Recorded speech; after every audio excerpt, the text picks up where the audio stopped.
Bonjour à toutes et à tous, je suis ravi de vous accueillir dans les locaux de votre fournisseur Alterna Énergie pour ce deuxième webinaire Moins c'est mieux consacré à la sobriété. Cette fois-ci, focus sur le secteur tertiaire au programme. Un bref rappel du contexte énergétique actuel et des enjeux liés justement aux entreprises du secteur tertiaire.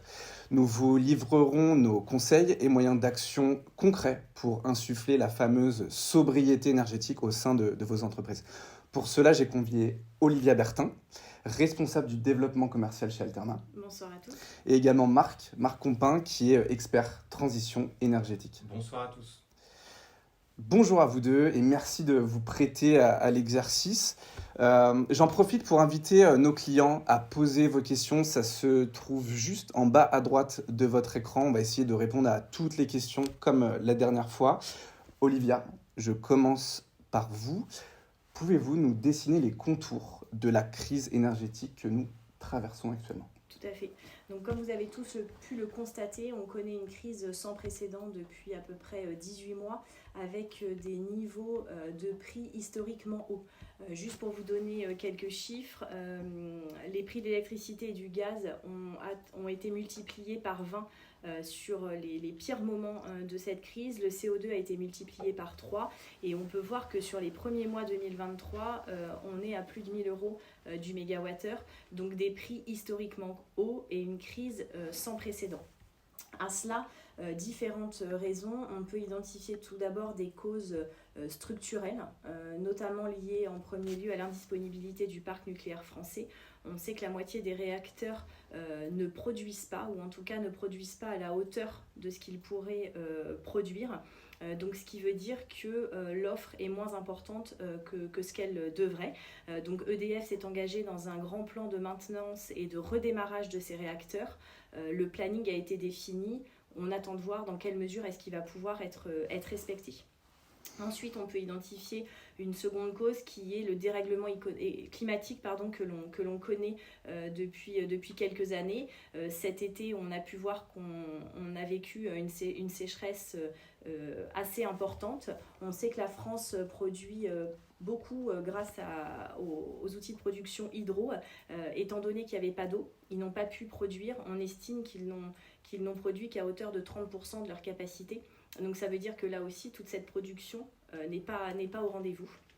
On a également en France pris du retard sur le développement des énergies renouvelables, même si on est plusieurs à investir dans ce domaine-là, notamment Alterna, qui n'est pas simplement fournisseur, mais qui est aussi producteur et qui investit énormément dans le développement des ENR. On a pris un retard qui fait que cette production-là n'est pas là non plus. Donc on voit qu'on a une offre qui n'est pas au rendez-vous, et face à ça, on voit qu'on a une électrification massive des usages. J'entends par là de plus en plus de voitures électriques, de plus en plus de moyens de transport électriques. On a également une électrification des process industriels. Donc tout ça augmente la demande, et donc on voit qu'on a un marché qui est déséquilibré entre l'offre et la demande, et ça impacte fortement les prix de l'énergie. Et puis, on a une cause qu'on peut identifier plutôt comme conjoncturelle, qui est le conflit entre la Russie et l'Ukraine, qui sévit depuis plusieurs mois. Et là, ça a plutôt impacté les prix du gaz, mais on sait que les prix du gaz impactent les prix de l'électricité. Pourquoi ? Parce que la France, et plus particulièrement l'Europe, était dépendant des livraisons de gaz de la Russie. Ces livraisons ont fortement diminué et vont peut-être être quasi inexistante. Donc ça aussi, ça crée forcément un impact haussier sur le marché. Donc voilà, on sait qu'on connaît ce contexte, on connaît ces causes, on sait qu'on est dans une crise qui s'annonce durable et pendant laquelle il va tous falloir qu'on soit acteur et qu'on mette en place des actions pour nous permettre, là dans l'immédiat, de passer cet hiver 2022. Merci Olivia pour ce bref rappel. J'invite nos clients qui ne l'ont pas encore vu à découvrir le premier webinaire Alterna Énergie Moins c'est mieux, justement où on essaye de vous apporter le maximum d'informations pour bien comprendre le contexte actuel que nous traversons et qui impacte tout le monde, aussi bien les fournisseurs que les clients évidemment. Marc, je me tourne vers vous. Votre rôle au sein d'Alterna est d'accompagner les clients dans la transition énergétique, notamment dans la recherche d'économie d'énergie. Est-ce que vous pouvez nous en dire plus, s'il vous plaît ? Oui, Tout à fait. Donc, moi, je fais partie du pôle transition énergétique d'Alterna Énergie, où je gère l'activité des certificats d'économie d'énergie, qu'on appelle plus communément les C2E. C'est un dispositif qui a été mis en place en 2005 par le gouvernement, globalement, qui oblige les fournisseurs d'énergie à participer à la rénovation énergétique des bâtiments, de particuliers ou de professionnels, sous forme de primes. Donc, globalement, le gouvernement a souhaité, via ce dispositif, entamer une démarche de transition énergétique. Donc, on est vraiment sur une vision long terme. Aujourd'hui, on parle un peu plus d'efficacité ou de sobriété énergétique, avec des actions coup de poing, c'est ce que l'on va voir prochainement, pour avoir une efficacité immédiate, pour répondre aux besoins qu'Olivia vient de décrire et pour répondre à l'urgence de la situation. Donc, cette urgence de la situation, aujourd'hui, elle est au cœur de beaucoup de dialogues, beaucoup de débats. On entend parler de l'énergie, on entend parler de sobriété, on entend même parler de potentielles coupures cet hiver. Le gouvernement a fait des annonces très récemment. Olivia, est-ce que vous pouvez nous en dire plus sur les différentes choses qui ont été annoncées par le gouvernement ? Tout à fait. Donc, le gouvernement, le 6 octobre dernier, nous a présenté son plan de sobriété. Donc le plan de sobriété, c'est quoi ? C'est les mesures qu'a pris l'État au sein de ces bâtiments, au sein de ces activités pour se montrer exemplaire. Il en ressort 4 axes majeurs. Bien évidemment, vous pourrez facilement trouver le contenu sur Internet et avoir plus de détails. Mais voilà, les 4 axes majeurs qui s'en dégagent. Le premier, c'est la lutte contre le gaspillage énergétique. Qu'est-ce qu'on met derrière ça ? C'est toutes les consignes qui vont impacter le chauffage des bâtiments, donc plus généralement la température des bâtiments et également l'éclairage. Donc c'est des consignes strictes, on y reviendra plus tard dans ce webinaire, les consignes strictes que l'État a donné à ses collaborateurs pour limiter au maximum le gaspillage énergétique. Deuxième axe, c'est un axe plutôt centré sur l'efficacité énergétique. Donc là, on est plutôt sur des actions moyen terme et ça va être toutes les mesures, toutes les solutions techniques qui vont permettre d'être moins énergivores et qui vont permettre de s'inscrire dans une efficacité énergétique. Troisième axe, il concerne la mobilité durable. Donc derrière mobilité durable, ça peut passer par le covoiturage, ça peut aussi passer par la prise en charge d'un forfait de transport. En fait, c'est comment est-ce que les entreprises vont être incitatives et vont inciter leurs collaborateurs à trouver une alternative à leur voiture personnelle. Et ensuite, un quatrième axe qui est l'axe qu'on pourrait résumer d'animation interne. En fait, c'est toute la communication que les entreprises vont pouvoir mettre en place, à la fois auprès de leurs clients, de leurs fournisseurs, mais aussi auprès de leurs collaborateurs. Comment est-ce qu'elles vont pouvoir sensibiliser tout le monde et également nommer, on en reparlera tout à l'heure, un référent sobriété.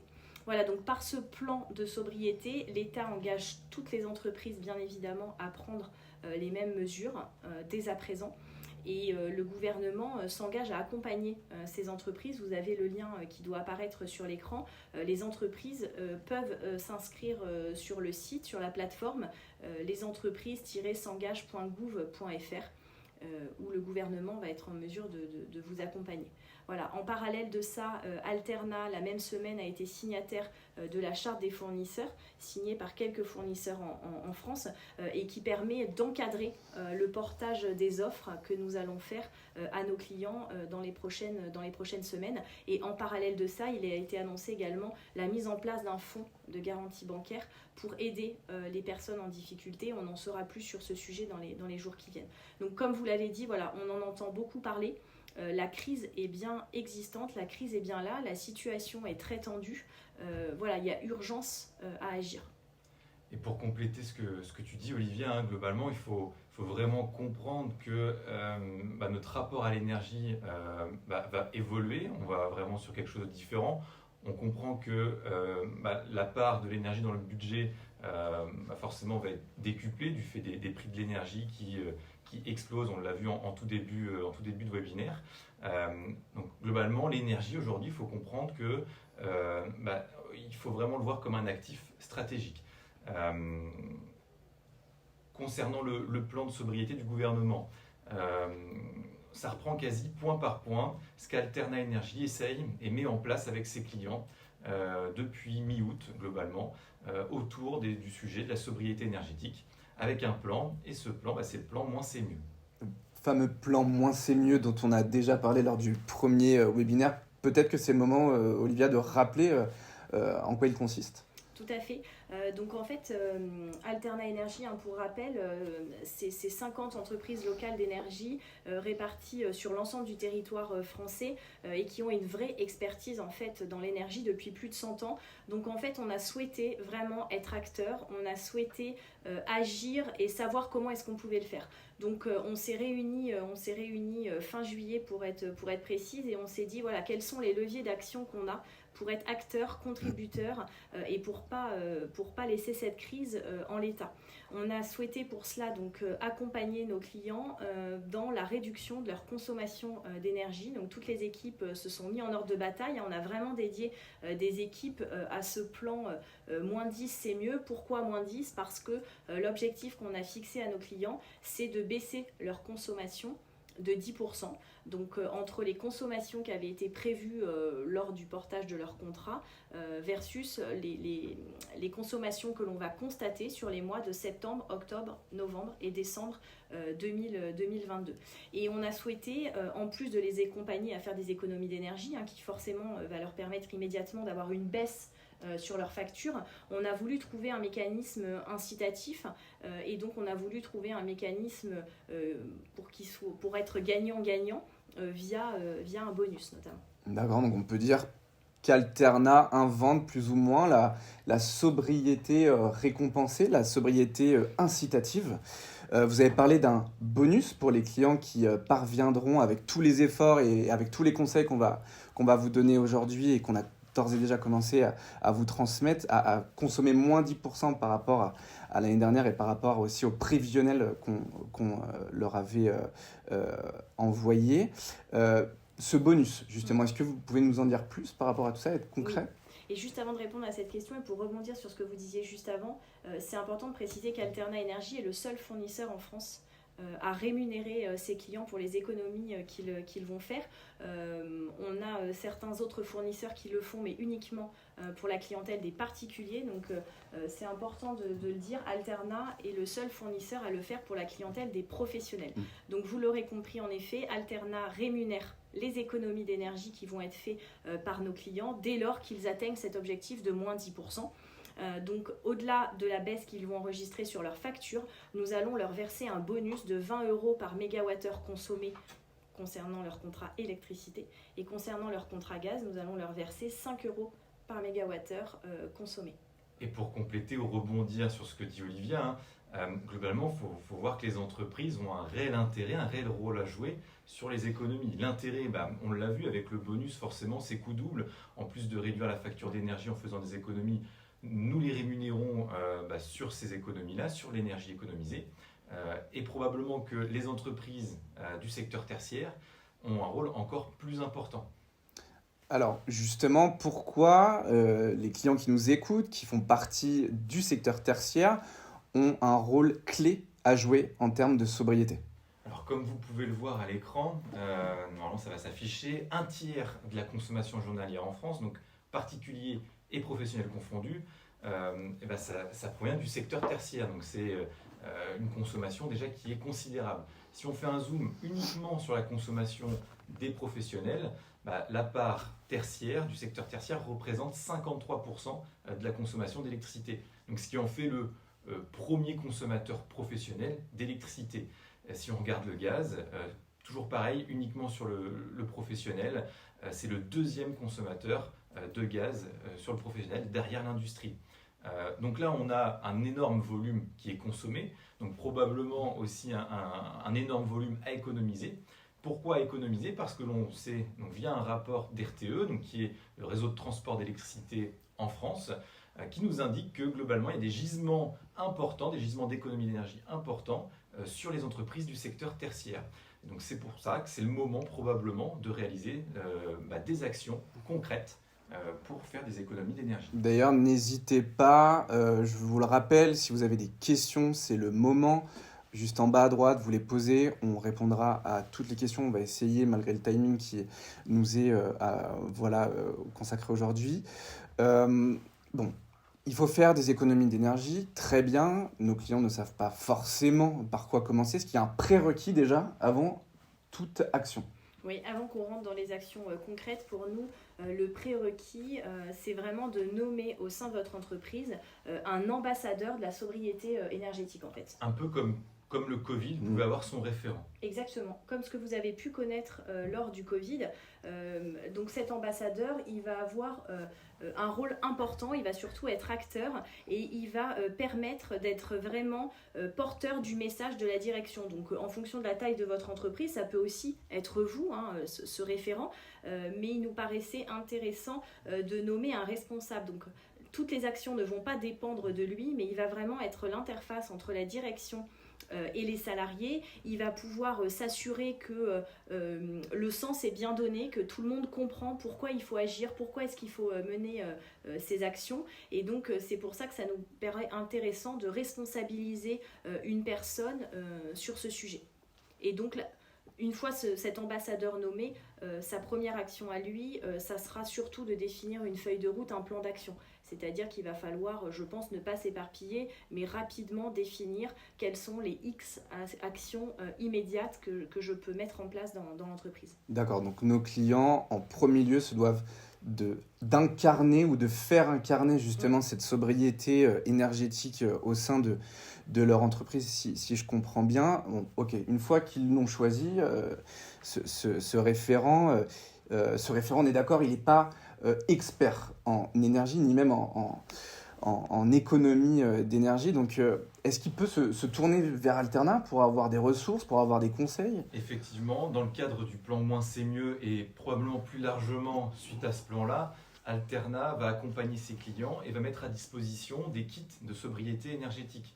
Globalement, dans ces kits-là, ça va comprendre des affiches, des visuels qui vont permettre de faciliter la communication en interne ou en externe dans un premier temps. Et puis après, on va être sur des choses un peu plus concrètes avec des éco-gestes par secteur d'activité, une sélection d'articles qui vont permettre un petit peu de comprendre le contexte et qui vont faciliter aussi la communication en interne et à faire passer le message aux collaborateurs pour vraiment comprendre l'impact de chaque action et l'importance de se mobiliser dès aujourd'hui. Globalement, Alterna va proposer des outils qui vont permettre à cet ambassadeur de définir le plan d'action que l'ambassadeur va pouvoir mettre en place au sein de l'entreprise. Ok, bon, on rentre directement dans le concret. On a notre référent sobriété, ça c'est ok. Par quoi on commence enfin pour produire nos premières économies d'énergie? Ok, donc pour nous, la première action concrète et celle qu'il faut mettre en place immédiatement dès la fin de ce webinaire, il s'agit donc d'agir et de faire du chauffage votre priorité. Je ne sais pas si tout le monde le sait, mais c'est le poste de consommation numéro 1 sur la facture d'énergie, donc il est important et urgent d'agir sur ce poste-là. Le chauffage, ça correspond en moyenne à 60% à peu près des dépenses énergétiques de nos clients. Donc vous comprendrez pourquoi on l'a mis en action numéro 1. Il faut savoir que chaque degré au-dessus de 20 degrés de chauffe correspond à 7% de plus de consommation d'énergie. C'est pour ça qu'on vous recommande de chauffer vos bâtiments maximum à 19 degrés. Donc c'est vrai que ce n'est pas la température confort idéale qu'on a l'habitude de connaître. Il faudra peut-être se couvrir un peu plus, mais ça nous paraît indispensable de réduire cette température à 19 degrés. Et on va au-delà, c'est-à-dire que dès lors que les bâtiments sont inoccupés, cette température de 19 peut être baissée à 16 degrés. Et si les bâtiments sont inoccupés pendant même plus de 48 heures, on peut même imaginer ne pas chauffer au-delà de 8 degrés. Et puis on va avoir, on l'a entendu fortement, RTE a fortement alerté sur le sujet, on risque d'avoir des tensions importantes sur le réseau cet hiver, surtout si on a un hiver froid. Donc ces journées-là, on vous invite à descendre la température même, non pas à 19 mais à 18 degrés. D'accord, donc ça c'est très important.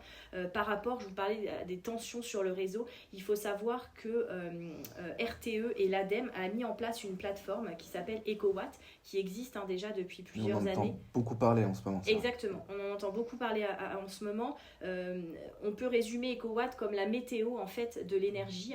L'intérêt d'EcoWatt, c'est que ça va permettre aux fournisseurs et notamment à Alterna Énergie de vous informer, vous, nos clients, de nous informer sur les jours de forte tension.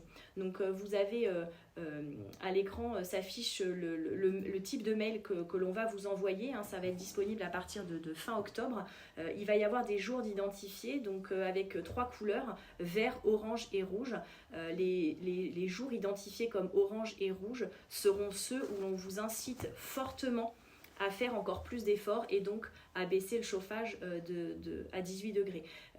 Vous pourrez également trouver sur notre site internet des éco-gestes et des mesures à prendre sur ces jours-là, sachant qu'un jour, par exemple, déterminé comme orange ou rouge, n'est pas forcément orange ou rouge sur l'entièreté de la journée, mais ça peut être que sur certaines heures, ce qu'on va appeler les heures de pointe, là où les consommations sur le réseau sont les plus importantes. Et donc, on vous incite fortement à agir ces jours-là pour éviter qu'il y ait des tensions trop importantes qui n'entraînent des coupures, puisque ça sera malheureusement la conséquence ultime si les clients n'arrivent pas à faire si les consommateurs en général n'arrivent pas à faire assez d'efforts. D'accord, donc on pense EcoWatt pour la fin de l'année. Je pense que c'est important aussi de savoir où en est le réseau, où en est la tension sur le réseau pour sauver l'hiver. On entend beaucoup parler de ça. Très bien, ok. Donc on a notre ambassadeur de sobriété, on a mis notre chauffage à 19 degrés, je schématise. Ok, maintenant on fait quoi ? Alors une fois qu'on s'est attaqué au chauffage, on s'attaque à l'éclairage, notamment si vous avez des éclairages nocturnes. Il est important d'éteindre toutes les lumières présentes sur le parking, il est important d'éteindre les enseignes lumineuses, d'éteindre les lumières dans vos vitrines. Hein. Je sais que quand on est commerçant, c'est un geste qui peut des fois être compliqué à faire, mais je pense qu'il est indispensable d'agir et donc d'éteindre les lumières dans les vitrines et s'assurer qu'aucune pièce ne reste allumée. On peut dire que si le bâtiment est inoccupé à partir de 20h, pourquoi est-ce qu'on n'éteindrait pas tout en fait ? Fini l'éclairage superflu. Exactement. Et pour compléter, globalement, l'éclairage, ça représente 10% des dépenses énergétiques totales des entreprises du secteur tertiaire. Donc c'est pas négligeable, on est sur 1/10. Dans les commerces notamment, l'éclairage représente une part considérable de la facture d'énergie. On entend aussi parler du LED depuis déjà quelques années, mais c'est quelque chose de très concret, on sait que ça fonctionne. Aujourd'hui, c'est quasi indispensable en fait dans les bâtiments. Le LED, c'est 30% d'économie par rapport à une ampoule classique et avec une durée de vie qui est nettement rallongée. Donc c'est pareil, on est gagnant là sur 2 tableaux. Un des seconds leviers concernant l'éclairage, on a aussi la possibilité d'installation de variateurs ou de détecteurs. L'idée, c'est que les pièces qui ne sont pas utilisées, qu'elles ne soient pas éclairées, ou alors qu'elles soient éclairées à la bonne luminosité en fonction de la luminosité extérieure. Globalement, plus il fait sombre, plus on va avoir besoin d'éclairage, donc pas de problème, la luminosité se règle et l'intensité s'intensifie. Par contre, si effectivement on a un ensoleillement qui est très important, là, pas forcément nécessaire de rester allumé à 100% sur la surface, et donc globalement on peut réduire un petit peu l'intensité. Il y a énormément de choses à faire au niveau de l'éclairage. Ce qu'il faut savoir, c'est que globalement, on peut réduire quasi 30% sur la part éclairage. On peut faire quasi 30% d'économie sur la part éclairage d'une entreprise du secteur tertiaire. Et juste pour compléter ce que Marc disait, on voit que si on met déjà des actions en place sur le chauffage et l'éclairage, on touche déjà à 70% de votre poste de dépense sur l'énergie. Donc c'est énorme, c'est pour ça que ça nous paraît être les 2 actions primordiales. Bon, Marc, Olivia, je vous sens lancé là, il nous faut d'autres conseils. Exactement, et on en a d'autres, c'est pour ça qu'on est là ce soir. Le premier conseil qu'on peut vous donner indépendamment du chauffage et de l'éclairage, c'est de couper l'eau chaude dans les sanitaires. Dans les sanitaires où il n'y a pas de douche, bien évidemment, ça peut être aussi une action à mettre en place. Vous pouvez également baisser la température de votre chauffe-eau pour la régler entre 55 et 60 degrés. Au-delà de ça, une fois qu'on s'est attaqué à l'eau chaude, l'idée, ça va aussi être de garder au maximum la chaleur qu'il y a à l'intérieur du bâtiment. Donc pour cela, qu'est-ce qu'il faut faire ? Il faut tout fermer. La nuit, on vous conseille de prendre le temps de fermer les volets, les rideaux, les stores, pour que la chaleur reste au maximum à l'intérieur du bâtiment. On estime que ces actions-là pourront permettre de réduire jusqu'à 60% de déperdition de chaleur, notamment par les fenêtres. On n'en a pas parlé puisqu'on va plutôt vers l'hiver, mais on a beaucoup parlé de la climatisation. Il est important, dès que l'été arrivera, d'agir sur ce poste-là et de ne déclencher la climatisation qu'à compter de 26 degrés. C'est ce qui nous paraît le plus sobre. Tu parlais de ventilation, Olivia. On a une abréviation. Le CVC, c'est des systèmes, climatisation, ventilation, chauffage. Ces systèmes-là, il faut bien entendu les entretenir. Ce n'est pas des choses auxquelles on va penser comme ça, mais globalement, un système entretenu, c'est quasi 15 à 20% d'économie par rapport à un système non entretenu. Donc on entend par là le nettoyage des grilles, des canalisations, etc. Donc des choses très concrètes qui vont vous permettre d'économiser et de ne pas surconsommer finalement par rapport à un système qui ne serait pas entretenu. Pour finir sur des petits conseils comme ça, des choses toutes simples, des petits gestes. Globalement, il faut essayer d'identifier les choses qu'on utilise très peu souvent et qu'on pourrait éteindre. Typiquement, l'imprimante qui est au fond du bureau, qu'on utilise 1 ou 2 fois par jour, pendant le temps où on n'utilise pas, au lieu de la laisser en veille, on pourrait tout simplement l'éteindre. On pourrait aussi la machine à café qu'on utilise le matin, une fois qu'elle est utilisée, une fois que le café est fait, qu'elle est quasi faite, on pourrait aussi l'éteindre pour ne pas la laisser en veille. Voilà, ce sont des petits gestes, mais qui finalement, on pourrait appeler ça des économies du quotidien, mais qui auraient des impacts directs et immédiats sur l'énergie qui ne serait pas consommée et donc pas facturée. Pour rappel, c'est pas un secret, mais l'énergie la moins chère, c'est celle qui n'est pas consommée. Donc plus on fait de petits gestes comme ça, plus on va arriver à faire des économies, à baisser sa facture et arriver à nos objectifs de -5, -10, -15% par rapport à une consommation de base. Bon, moi, je vous écoute, tout ça, c'est magnifique, mais ça me paraît très théorique. Donc, est-ce que vous avez du concret? Est-ce que vous avez des clients qui ont peut-être déjà essayé? Est-ce que ça marche vraiment finalement? Alors oui, tout à fait. Je vous réponds oui. Oui, on a des clients qui ont déjà commencé à agir et certains d'entre eux nous écoutent ce soir d'ailleurs. Et oui, ça marche. En fait, on peut vous parler ce soir d'un client qui est dans le tertiaire, qui a un bâtiment principal et un bâtiment annexe. Et on peut voir qu'il a réussi à réduire ses consommations de manière importante sur le mois de septembre, à hauteur de 15% sur le mois de septembre. Quelles sont les mesures qui ont été mises en place? Ce client-là n'a déclenché la clim qu'à hauteur de 26 degrés. N'a pas encore déclenché le chauffage, mais a prévu de déclencher le chauffage pas au-dessus de 19 degrés. Il a réduit l'éclairage intérieur et extérieur, c'est-à-dire que le soir, après 20h, il n'y a plus de lumière dans le bâtiment et il n'y en a plus à l'extérieur, donc c'est-à-dire que toutes les enseignes lumineuses et les lumières sur le parking sont éteintes. On en parlait tout à l'heure, il a arrêté l'eau chaude dans les sanitaires, donc il n'y a plus d'eau chaude dans les sanitaires.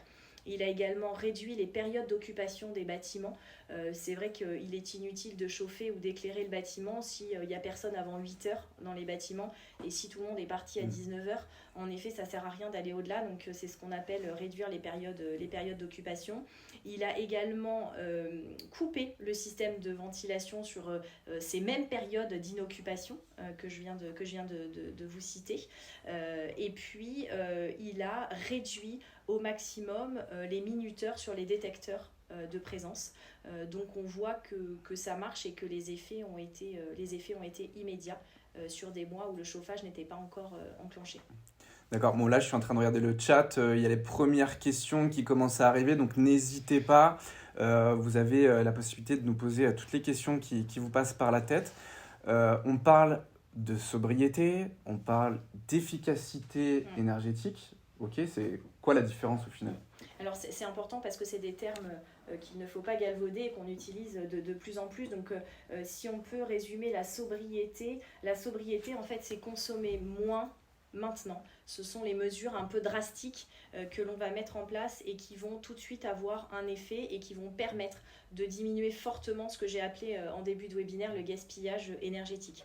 L'efficacité, après, c'est plutôt toutes les actions, toutes les mesures que l'on va mettre en œuvre pour optimiser ces consommations de manière durable. Donc on est plutôt sur des actions à moyen terme qui vont probablement demander des investissements. Je pense notamment par exemple à la rénovation des bâtiments, à la réalisation d'audits énergétiques, on y reviendra, qui est peut-être un préalable à cette rénovation des bâtiments. Et puis aussi la mise en place d'une politique de télétravail dans l'entreprise. On sait que c'est des mesures qui peuvent plus ou moins être mises en place plus ou moins à court terme. Donc voilà, mais ça fait partie des actions qu'on peut aussi mener. D'ailleurs, si je peux compléter sur les audits, c'est un bon tremplin pour les C2E notamment, parce que à la suite de ces audits, vous allez avoir des recommandations. Dans ces recommandations, vous allez avoir des propositions de travaux et de postes sur lesquels vous allez pouvoir réaliser de réelles économies. Et donc les C2E vont être là pour financer une part de vos travaux et amortir in fine le coût du projet au global. Donc ça, bien sûr, ça reste à définir. En fonction des travaux, les rémunérations sont variables et diffèrent. Hein. Mais globalement, c'est un levier, les C2E, qui n'est pas négligeable dans le cadre d'une rénovation énergétique d'un bâtiment ou même d'une optimisation d'un process dans le tertiaire, par exemple, l'installation de variateurs, c'est éligible très concrètement au C2E. Donc voilà, il faut penser à tout ça, c'est des choses qui sont réalisables et sur lesquelles Alterna Énergie peut vous accompagner. Donc on reste à votre disposition pour toutes les informations liées bien sûr au C2E.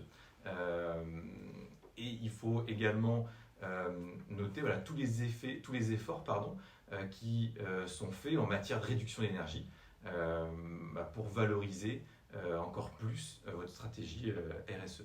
C2E pour certificat d'économie d'énergie, c'est Exactement. Ça ? Ok. Merci Marc pour toutes ces précisions.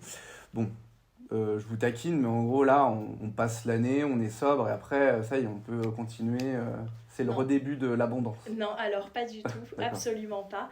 Comme le rappelait Marc, l'énergie ne doit plus être un bien de commodité, c'est vraiment bel et bien un actif stratégique.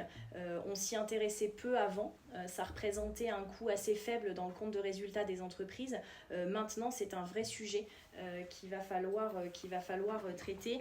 Ça reflète vraiment le changement de vision que la crise nous permet d'avoir aujourd'hui. Bien évidemment, ça va bouleverser nos habitudes. Et ça doit s'inscrire à la fois dans le court terme, mais aussi à moyen et à long terme. Il est important d'être acteur et de s'inscrire dans cette démarche vraiment qui nous permettra d'accompagner la transition énergétique.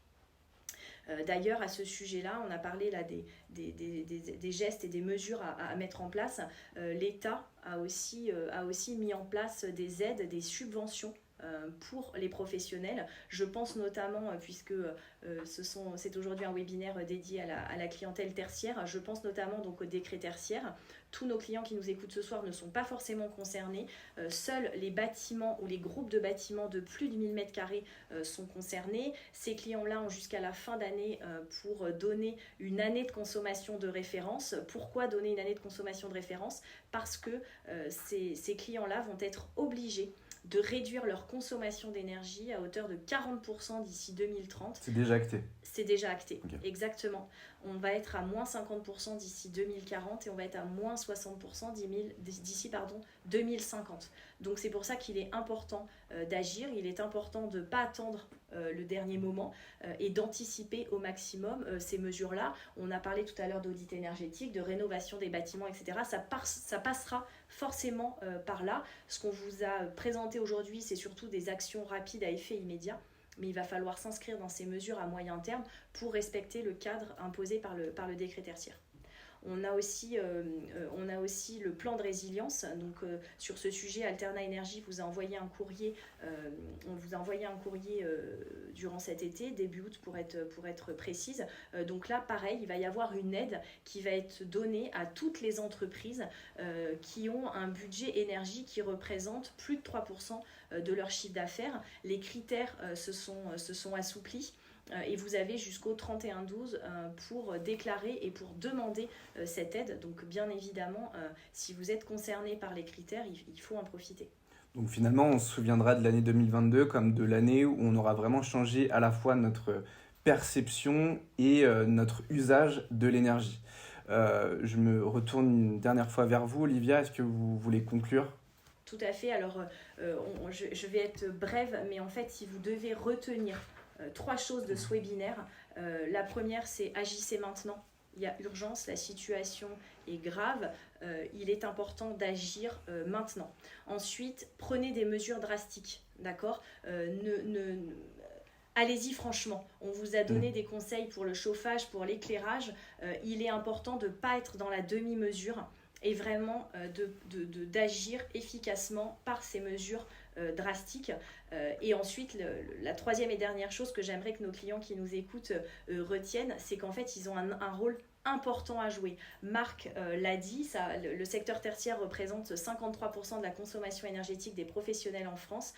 Donc, vous avez un rôle important à jouer dans ce contexte actuel, dans cette crise actuelle, et vous allez avoir l'opportunité d'être un acteur important de cette crise. Donc, on vous incite fortement à l'être. Merci Olivia, merci Marc. Merci également à tous les clients qui ont assisté à ce webinaire spécial tertiaire. Une fois celui-ci terminé, vous allez automatiquement être redirigé vers un formulaire qui vous permettra de nous recontacter si vous en ressentez le besoin, si vous avez des questions. Donc on a reçu plusieurs questions, on va essayer d'y répondre en totalité. Si jamais le timing ne nous le permet pas, on reviendra vers vous, n'ayez crainte. J'ai 2 dernières infos à vous dire. Donc normalement, si tout se passe bien, vous devez avoir un lien qui s'affiche sur votre écran plutôt. Ce lien, vous allez pouvoir en fait découvrir un document qui récapitule les divers éco-gestes, en fait les diverses actions que vous allez pouvoir mettre en place dès maintenant pour vraiment un changement, on va dire, drastique en termes de consommation d'énergie et du coup sauver l'hiver. Et également au niveau du replay du webinaire, si vous souhaitez le revoir, si vous souhaitez le partager, sachez que celui-ci sera disponible très rapidement, on reviendra vers vous, donc surveillez vos boîtes mail. Maintenant, place aux questions. Première question. Marc, je me tourne vers vous. RTE a publié des scénarios pour passer l'hiver. Du coup, on en pense quoi ? Alors les scénarios qu'a publié RTE, globalement, il y a 2 variables. Il y a la disponibilité du parc nucléaire français en fonction, on en entend reparler, mais du redémarrage des centrales. Et puis il y a aussi la variable de l'hiver que l'on va vivre, est-ce qu'il va être plus ou moins froid ou pas. Voilà. Et donc en fonction de ça, il y a 3 scénarios. On a 2 scénarios plutôt optimistes, j'ai envie de dire. Globalement, si on fait suffisamment d'économie d'énergie et que l'hiver est plutôt clément et que le redémarrage se fait selon le calendrier qui a été publié par EDF, il n'y a aucun problème, on va avoir de l'énergie. Et il y a un scénario qui est plutôt pessimiste, où là, globalement, si on a un hiver qui est plutôt rigoureux et en plus de ça, qu'on ne réalise pas suffisamment d'économie d'énergie, il y a un risque tout simplement de délestage, de coupure. Le gouvernement en a parlé, ça peut être très bien des coupures de 2 heures en pleine journée. Et les premiers touchés, ce seront les entreprises. Donc tout ce qu'on vous a présenté, c'est vraiment en relation avec tout ça. Le rapport RTE vient appuyer forcément ce qu'on vient de vous dire juste avant. Mais voilà, ce scénario, il est important. C'était une photographie globalement du réseau de la disponibilité et de ce que l'on pouvait savoir des conditions météorologiques de l'hiver. Voilà. On en saura plus probablement dans les semaines qui viennent en fonction de l'hiver qu'on va avoir et de la disponibilité du parc. Merci beaucoup. Alors, la deuxième question, du coup, on avait commencé, et je pense qu'on avait répondu à cette question lors du premier webinaire.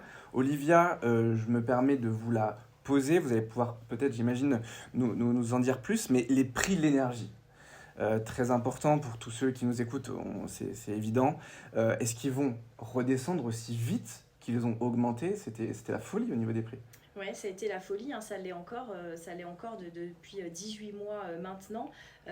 Comme on l'a présenté au début de ce webinaire, la situation d'aujourd'hui n'est pas seulement un problème conjoncturel, mais c'est surtout un problème structurel.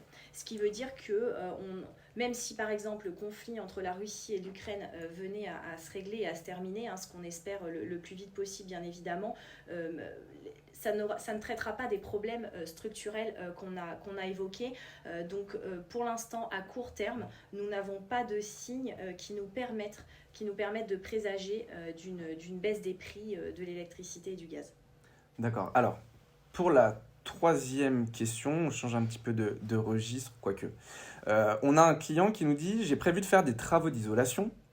Est-ce que les C2E, donc forcément Marc, je me tourne vers vous, peuvent m'aider au financement de ces travaux ?»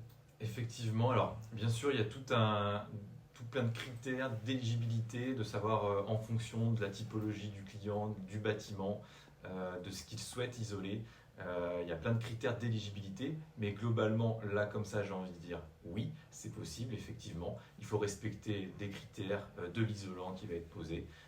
Mais globalement, oui, on peut accompagner ce client sur ses travaux d'isolation. Et à la fin de ces travaux, on aura le plaisir de lui remettre une prime qui va valoriser tout simplement les travaux d'économie d'énergie qu'il va réaliser. On n'a pas encore parlé des collectivités. Olivia, vous voulez peut-être dire un petit mot là-dessus ? Eh bien, sur les collectivités, elles ont bien évidemment un rôle hyper important à jouer, de par les bâtiments tertiaires, de par l'ensemble des bâtiments que ces collectivités possèdent. Donc à la fois dans les mesures drastiques qu'on a présentées, on a pas mal de clients collectivités qui nous disent qu'ils ont des bâtiments qui sont inoccupés, etc. Donc ceux-là, c'est clair, ils sont inoccupés, donc pas d'éclairage et pas de chauffage, bien évidemment, si le lieu le permet. Et puis ces collectivités ont aussi un rôle important à jouer, notamment dans l'efficacité énergétique, et donc de s'interroger sur quelles sont les mesures que je peux mettre en place à moyen terme pour mieux isoler ces bâtiments, pour que ces bâtiments soient moins énergivores. Voilà, donc en effet, les collectivités ont un rôle également important à jouer dans ce contexte. Alors, je revérifie, je regarde si nous n'avons pas d'autres questions. N'hésitez pas, si vous en avez, c'est le moment. Et même après le webinaire, sachez que vous pouvez nous recontacter si vous avez besoin de plus d'informations, plus de précisions. Alors, Olivia, je me retourne à nouveau vers vous. Un ambassadeur de la sobriété, c'est vraiment utile d'après vous ? Alors oui, on en est vraiment convaincu. Le référent sobriété serait un excellent moyen en fait de repérer et de valoriser les gisements d'économie potentielle. Parce que entre la vision que peut avoir le chef d'entreprise et ce qui se passe vraiment au sein de ses équipes, au sein des bâtiments, il peut des fois y avoir des écarts. Donc je pense que ce référent permettrait, on ne l'a pas dit tout à l'heure, donc merci de poser la question, mais c'est vrai que ce référent pourrait permettre de mettre en avant ces gisements d'économie qui sont peut-être aujourd'hui pas connus. Donc ça, c'est la première chose. Et on pense qu'il permettrait d'accélérer les actions, d'accélérer l'atteinte des objectifs qu'on vous a fixés dans le cadre du plan -10 c'est mieux. Donc bien évidemment, comme on l'a dit, on le conseille vraiment comme un prérequis. Je le redis, en fonction de la taille de votre entreprise, ce référent, ça peut être le chef d'entreprise, bien évidemment. Mais voilà, il nous paraît important d'identifier ce rôle qui nous paraît essentiel pour réussir ces actions. Merci beaucoup. Je vais vous libérer tout de suite. C'était super Merci. De pouvoir discuter de tout ça avec vous. Merci à tous nos clients professionnels du secteur tertiaire qui se sont connectés ce soir dans une journée un petit peu particulière, on en convient. Encore une fois, si vous avez des questions, n'hésitez pas, on reste à votre disposition chez Alterna Énergie. Restez connectés, vous allez pouvoir justement aboutir à un formulaire pour nous recontacter. Quant à nous, on va sûrement vous envoyer quelques communications, quelques mails, quelques courriers. Donc voilà, c'est vraiment pour vous aider, pour vous accompagner dans la sobriété énergétique, dans la recherche d'économie en termes d'énergie. Donc voilà, merci encore et puis à très vite. À très vite. Au revoir.